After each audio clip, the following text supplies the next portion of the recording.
I am Father Dion, the Post-Catholic Chaplain of the Headquarters and Headquarters Support Group, Philippine Army. And this is Salita ng Diyos, ang ating gabay. Today is Monday, June 9, 2025, and we celebrate the memorial of Mary, Mother of the Church. And in today's Gospel, we stand at the foot of the cross. It is one of the most painful scenes in the Scripture. Jesus is dying, and beside him, his mother, Mary, silent, hurting, but present.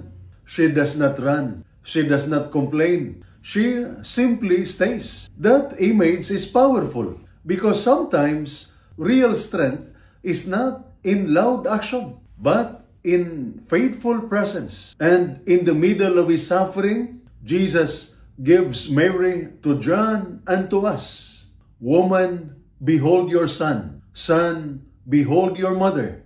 At that moment, Mary became our mother too, the mother of the church.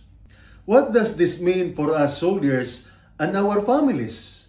In times of grief, stress, or battle fatigue, we often feel alone. Many soldiers carry emotional wounds, loss, regret, pressure.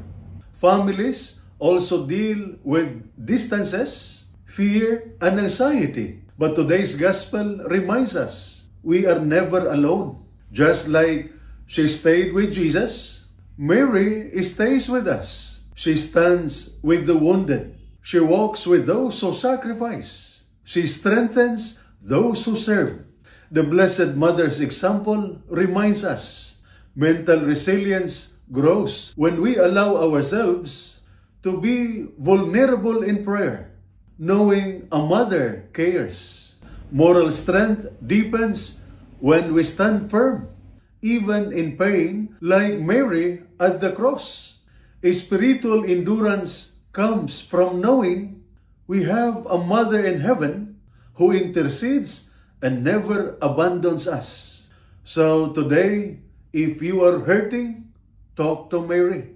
If you feel distant from God, stand with her at the cross. If you are struggling in silence, let her embrace you as her son or daughter. Because you are not forgotten, you are not fighting alone, you are loved. And this is Salita ng Diyos, ang ating gabay. Let us pray. Mother Mary, you stood strong beneath the cross. Stand with us now. Comfort our minds, strengthens our hearts, and bring peace to our weary souls. Watch over our soldiers, guide our families, and lead us always closer to your Son. Amen. And may the Almighty God bless you and your family, the Father, the Son, and the Holy Spirit. Amen.